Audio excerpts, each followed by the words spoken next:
안녕하세요, 올바로입니다. 좋은 하루 되셨나요? 그저께 애플 얘기에서 서두에 말씀드렸던 것처럼 오늘은 아마존의 최근 소식에 대해서 얘기해볼까 합니다. 아마존은 참 매력적인 기업인데요. 모든 소비를 장악한다는 측면에서 정말 다양한 도전을 받아왔지만 아마존이 가진 특유의 리더십으로 지금까지 잘 대응해왔고 앞으로도 뻗어나갈 수 있는 시장이 많기 때문에 더 이상 매출액을 늘릴 수 없을 만큼 성장한 것이 아니라면 충분히 아마존이 하고 있는 매출액 성장 위주의 네트워크 선점 효과가 강할 거란 생각이 듭니다. 오늘의 가벼운 생각은 아마존의 2인자 제프 윌크가 이제 곧 내년 1분기면 회사를 떠나기로 했습니다. 많은 이들에게 아마존을 지금의 아마존으로 만든 인물 중 꼭 빼놓지 않고 꼽히는 리더 중 한 명이 제프 윌크이기 때문에 사람들은 그가 떠나기로 결심한 부분에 크게 반응했습니다. 그래서 오늘은 제프 윌크의 시점에서 아마존을 다시 한번 써보고자 합니다. 아마존을 이끄는 팀은 제프 베조스를 필두로 하는 20명 안팎의 S팀이라는 임원진이 함께합니다. 그들 중에서도 주로 꼽는 3명의 리더를 꼽을 수 있다면 저는 제프 베조스, 앤디 제시 그리고 제프 윌크를 꼽을 수 있을 것 같습니다. 그 중에 앤디 제시는 하버드에서 MBA를 취득하고 2003년부터 아마존에서 근무하며 제프 베조스의 최측근에서 지내다가 AWS라는 클라우드 신사업을 맡게 됨에 따라 아마존에서 가장 수익성 좋고 빠르게 성장하는 사업을 키워왔습니다. 연례 AW 개발자 및 사용자 회의에서 발표자 역할을 맡아왔던 앤디 제시는 이전에 그가 언젠가 AWS의 수익이 이커머스 운영을 넘길 것이다 이렇게 말한 적이 있었죠. 그리고 제프 윌크는 프린스턴에서 화학공학 학사를 취득한 후 MIT에서 서플라이 체인 매니지먼트 공급망 관리로 리더 오브 매니팩처링 과정을 거쳤고 지금의 액센추어인 당시의 안데르센 컨설팅에서 소프트웨어 개발 프로그램을 맡은 바 있었던 사람입니다. 아마존에 오기 바로 전에 아마 지금의 허니웰인 얼라이드 시그널이라는 기업에 공급망을 관리한 적이 있었다가 바로 아마존의 부사장 겸 운영관리자로 입사합니다. 차후 글로벌 소비자 부분 CEO를 맡았으며 소비자를 가장 중요시 여기는 아마존에서 그가 맡은 책임을 나타내주는 직책일 겁니다. 그동안 제프가 보여준 것을 생각하면 그는 세계적인 물류체계의 변화에 시작을 이끈 인물로 생각해볼 수 있을 것입니다. 제프 윌크, 아마존의 전성기를 이끌어온 자로 꼽습니다. 그는 1999년 32살에 아마존의 이사로 부임했으며 그가 부임한 지 1년 후부터 그는 바로 아마존의 전성기를 만들어줄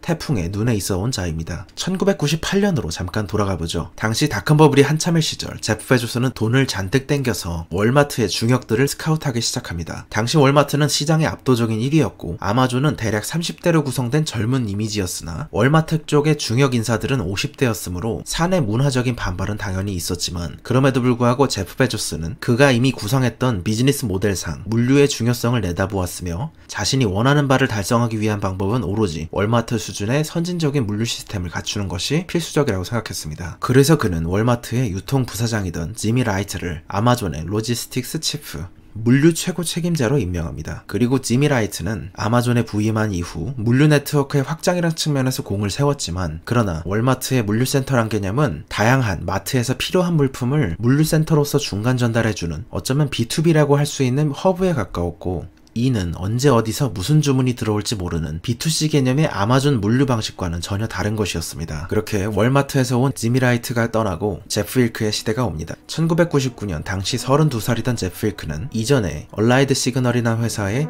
의약 정밀 화학 제품을 담당하는 부사장 겸 제너럴 매니저였는데 MIT에서 SCM, 공급망 관리 능력을 키운 것을 바탕으로 미국이나 유럽, 아시아의 15개 공장과 유통센터를 담당해본 경험이 있었습니다. 그래서 그는 아마존에 오자마자 로지스틱스 치프로 부임함에 따라 새로운 발표를 합니다. 이제부터 우리는 물류센터란 이름을 모두 풀필먼트 센터로 바꿉니다. 제프 윌크는 이전에 안데르센 컨설팅, 지금의 액센추어가 된 컨설팅 회사에서 소프트웨어 작성 및 소프트웨어 개발을 주도한 경험이 있었기 때문에 전체적으로 주문별로 가장 빠르게 피킹 및 패킹할 수 있는 시나리오를 무한대로 생성해서 빠르게 상품을 배송할 수 있도록 하는 소프트웨어를 개발해냈습니다. 그 결과는 어땠을까요? 그가 합류할 당시만 하더라도 주문 후 선적까지 아마존은 3일이 꼬박 걸리던 일을 그가 합류하고 나서 1년이 지난 후에는 4시간으로 단축시키기에 이릅니다. 물류센터가 아닌 풀필, 고객의 주문을 이해한다는 새로운 측면에서 바라본 제프 윌크의 방법으로 하여금 아마존은 물류를 완벽하게 컨트롤할 수 있게 되었고 이로써 고객에게 배송 예정일을 약속할 수 있어지기에 이른 것입니다. 이에 힘입어 아마존은 곧 아마존 프라임 프라임을 론칭합니다. 제프 베조스가 월마트 출신의 지미 라이트를 통해서 아마존에 이식되었던 당시의 선진 시스템, 즉 단순히 물품을 보관해놨다가 꺼내는 창고의 개념을 넘어서 물류센터로의 전환을 이끌었지만 제프 윌크는 월마트처럼 물류센터로 보는 시선에서 한층 더 온라인 기반의 B2C 물류에 적합한 풀필먼트 센터라는 개념을 만들어낸 것으로 평할 수 있을 것입니다. 그렇게 그는 풀필먼트 기반의 생각으로 아마존 프라임 배송이나 풀필먼트 바이 아마존이라는 새로운 서비스들을 성공적으로 런칭합니다.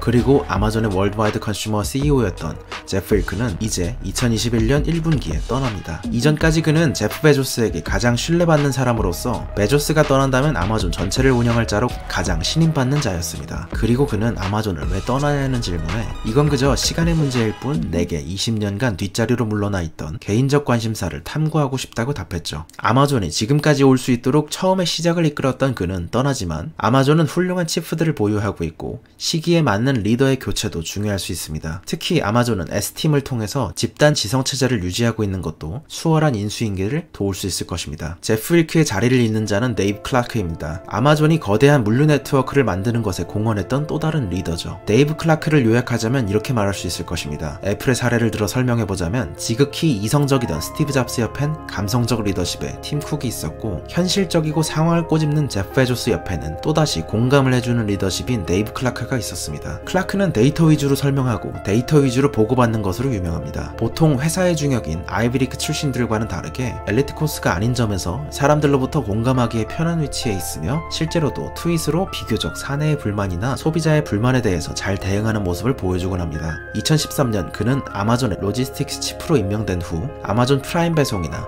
도로상의 트레일러 배송, 항공 배송, 오프라인 스토어와의 물류 등 전체적인 부분을 관리 감독하며 제프 윌크에 이어서 월드와이드 컨슈머 부분의 오퍼레이션 파트 부사장직을 유지해왔습니다. 그가 보여줬던 능력과 데이터 위주의 경영이 돋보였던 순간은 2013년 물류 치프로 임명된 지 얼마 있지 않아서였습니다. 원래 아마존이 주로 페덱스에 배송을 맡겼었는데 2013년 크리스마스 시즌을 맞이해서 악천후로 배송이 대거 중단되고 수십만 명의 고객이 한 번에 환불을 요구하자 다른 임원진들은 페덱스에게 좀 더 높은 수수료를 주자고 얘기했으나 클라크는 자체 운송 시스템을 개척하자고 말합니다. 그러면서 그는 항상 철저히 데이터로 말하는 스타일이기 때문에 베조스에게 운송망 확보에는 얼마나 들 것이고 그 결과 몇 년 동안 얼마의 비용을 세이브할 수 있다, 위험은 얼마나 줄어든다 이런 식으로 수치화하면서 베조스를 마침내 설득해냅니다. 그리고 이번에 팬데믹 상황을 맞이함에 따라서도 클라크가 가장 먼저 한 일은 다른 경영진들에게 앞으로 몇 주간 화장지나 비누는 2배 이상 주문이 늘 것이고 비타민제나 감기약은 7배 이상 늘어날 것이라며 데이터 위주로 설명했습니다. 그리고 거의 정확한 수치로 사람들의 수요는 폭증했고 아마존은 순조롭게 고객의 수요에 대응할 수 있었습니다. 또한 클라크는 물류 네트워크를 위한 확장을 이끌고 제3자 물류라 불리는 서드파티 로지스틱스, 페덱스 같은 것의 사용을 줄이는 쪽으로 자체 배송의 역량을 강조하였고 제일 큰 수확은 아무래도 아마존의 현재 물류의 핵심인 키바 시스템스를 인수한 것으로 꼽을 수 있을 것입니다. 혹시 키바에 잘 모르시는 분들이 계실까 하여 이 부분은 짤막한 영상으로 소개드릴까 하는데요. 2개의 클립이 있을 겁니다. 그 중에 첫 번째 클립은 무려 지금으로부터 10년 전인 2010년의 영상이고 그 후 영상은 약 2년 전쯤인 2018년에 현재 아마존 물류센터가 돌아가는 모습을 보여줍니다. 함께 보시죠.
이렇게 물류의 핵심이 되는 키바 시스템스를 인수하는 것에 피력하고 전체적으로 제프 윌크를 훌륭히 서포트해왔던 데이브 클라크는 이제 그의 보스이자 멘토이자 친구였던 제프 윌크와의 인사를 마무리하며 새로운 아마존의 소비자 경영을 이끌어 나갈 인사입니다. 아마존의 지금 이런 에피소드를 마무리하며 아마존의 지금 주가를 보면 3,307달러입니다. 7월 말 기준으로 많은 애널리스트들이 일제히 목표 주가를 상향한 바 있었는데요. YOY 기준 30%씩 높은 성장을 보이는 기업이고 앞으로 팬데믹 상황이 계속된다면 더욱더 성장 모멘텀을 가질 수 있는 기업이기 때문에 이러한 단체적인 목표 주가 향상은 매우 인상적이었습니다. 오늘 투자의 생각은 아마존 내부의 최근 소식을 한번 알려드리면서 이전의 스토리들을 한번 풀어보는 시간이었습니다. 좋게 보셨다면 구독과 좋아요 및 댓글은 제게 많은 힘이 됩니다. 오늘도 좋은 하루 되시길 바랍니다. 감사합니다. 올바른이었습니다.